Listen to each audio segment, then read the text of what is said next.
आज हम लोग इस वीडियो के माध्यम से क्षेत्रमिति यानी मेंसुरेशन में प्रयोग किए जाने वाले 3 डायमेंशनल सूत्रों के बारे में जानेंगे और स्टेप बाय स्टेप उसको समझने का प्रयास करेंगे। तो सबसे पहले हम बात करेंगे आयत घन यानी क्यूबॉइड या फिर पैरेललोपाइड। इसको हिंदी में आयत घन बोलते हैं या समानांतर खटफलक भी बोला जाता है। तो सबसे पहले हम बात करेंगे समकोणी आयत घन के समग्र तल का क्षेत्रफल। जैसे कि चित्र में हम लोग फिगर में देख पा रहे हैं लेंथ, इसका ब्रेथ और हाइट। तो ऐसी स्थिति में इस समकोणी आयत घन के समग्र तल का क्षेत्रफल क्या होगा? 2 ब्रैकेट में length into breadth plus breadth into height plus L into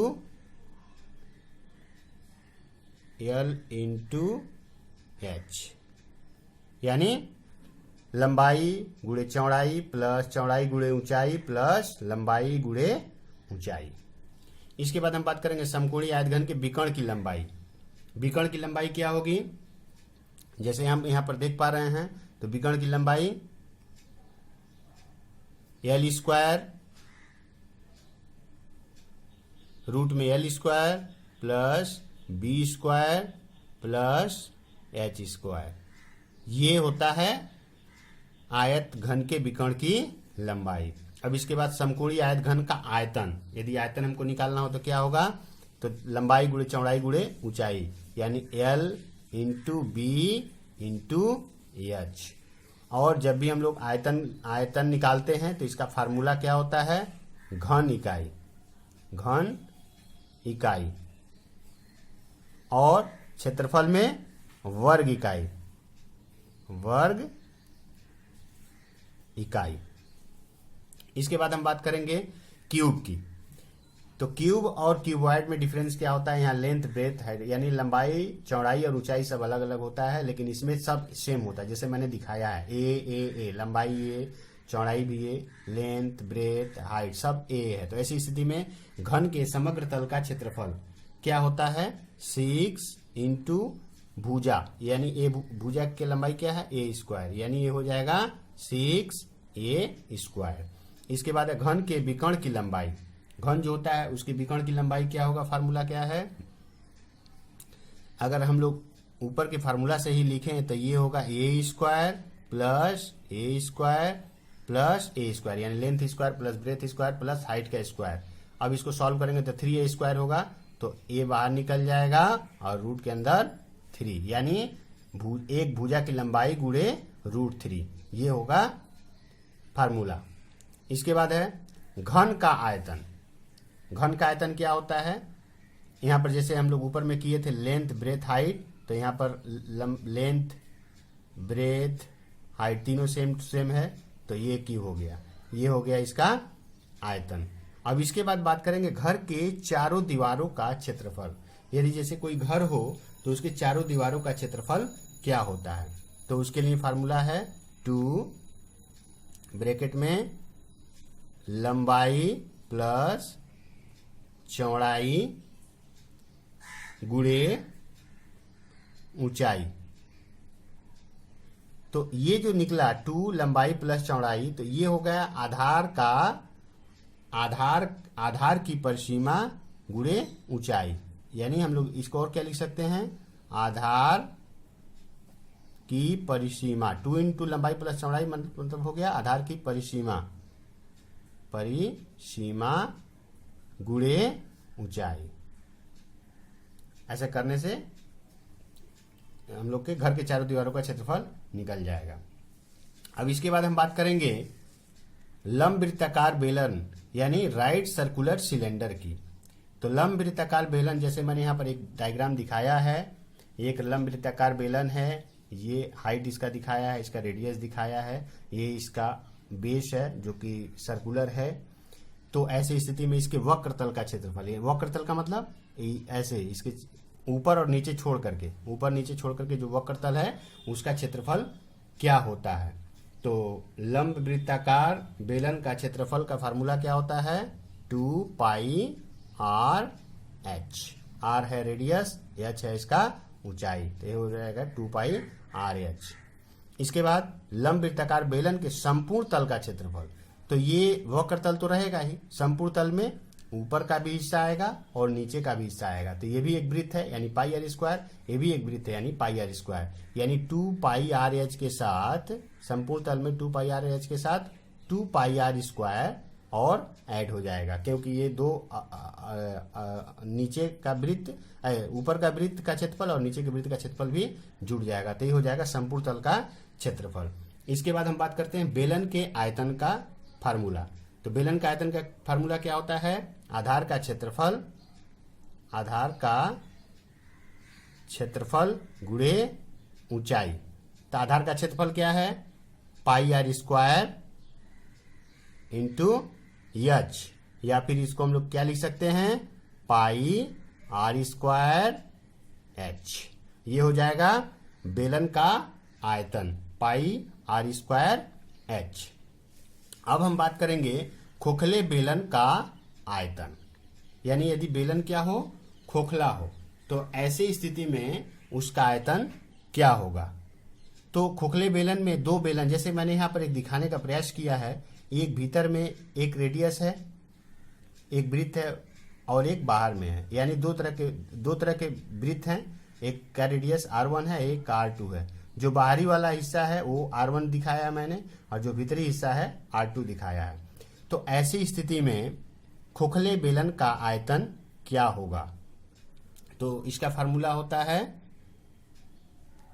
pi R1 square H minus pi R2 square H, या फिर पाई हम लोग इसमें से कॉमन ले लें, पाई एच कॉमन ले लें, तो ये हो जाएगा R1 का स्क्वायर माइनस R2 का स्क्वायर। ये कहाँ से आया? पाई R1 स्क्वायर एच कहाँ से आया? यहीं से आया। जैसे बेलन का आयतन है, तो यहाँ पर दो तरह का बेलन, एक बाहरी बेलन और भीतरी बेलन, तो बाहरी बेलन में से भीतरी बेलन को घटा दिए तो खोखले बेलन का आयतन पता चल जाएगा। इसके बाद हम बात करते हैं खोखले बेलन के भीतर और बाहर के वक्रतल का कुल क्षेत्रफल। तो खोखले बेलन के भीतर और बाहर के कुल वक्रतल का क्षेत्रफल क्या हो जाएगा? फार्मूला बेलन के पांचतल का क्षेत्रफल का फार्मूला होता है 2 पाई आर एच। तो यहाँ पर 2 पाई R1 एच प्लस 2 पाई R2 एच, तो ये हो जाएगा 2 पाई एच R1 प्लस R2। अब हम लोग बात करेंगे स्फेयर की, यानी गोलक। तो गोलक, जैसे मैंने यहाँ पर एक डायग्राम दिखाने का प्रयास किया है, यह एक गोलक है जिसका रेडियस R दिया गया है। तो ऐसी स्थिति में गोलक के संपूर्ण तल का क्षेत्रफल क्या होगा? तो गोलक के संपूर्ण तल का क्षेत्रफल 4 पाई आर स्क्वायर होगा। इसके बाद है गोलक का आयतन। तो गोलक का आयतन का फार्मूला होता है 4/3 पाई आर क्यू। इसके बाद हम बात करते हैं ठोस अर्धगोलाकार वस्तु के वक्रतल का क्षेत्रफल। ठोस अर्धगोलाकार वस्तु यानी अर्धगोलाकार है और वह ठोस है, तो इसके वक्रतल का क्षेत्रफल क्या होगा? वक्रतल का मतलब क्या हुआ? सिर्फ एक इसका क्षेत्रफल नहीं, क्योंकि ये तल जो होगा यह एक प्लेन सरफेस होगा, प्लेन तल होगा, यह कर्व नहीं होगा। तो इसका क्षेत्रफल क्या हो जाएगा? तो ठोस अर्धगोलाकार वस्तु के वक्रतल का क्षेत्रफल 4 पाई आर स्क्वायर पूरा होता है, तो उसका आधा हाफ कर देंगे।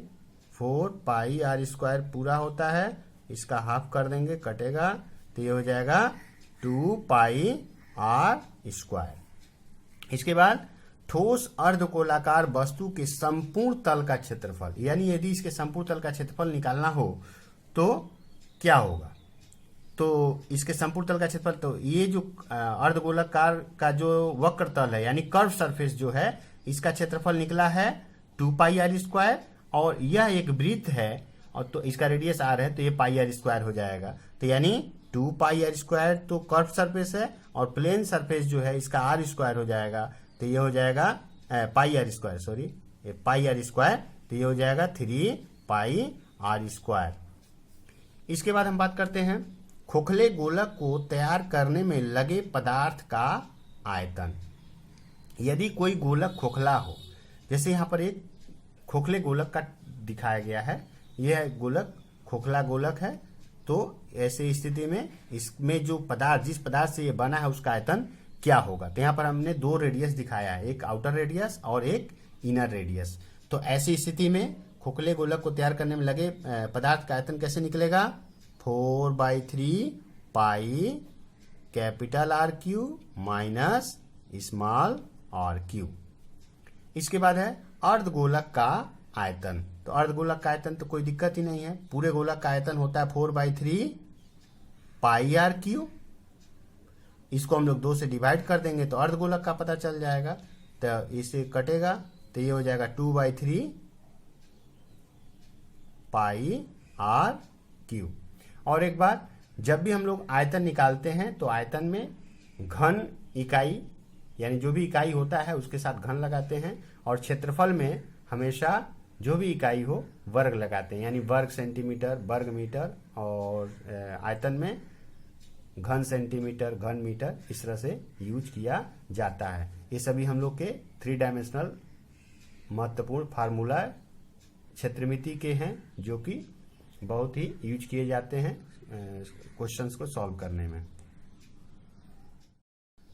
अब हम लोग राइट सर्कुलर कोन की बात करते हैं। जैसा मैंने यहाँ पर एक राइट सर्कुलर कोन का पिक्चर दिखाया है।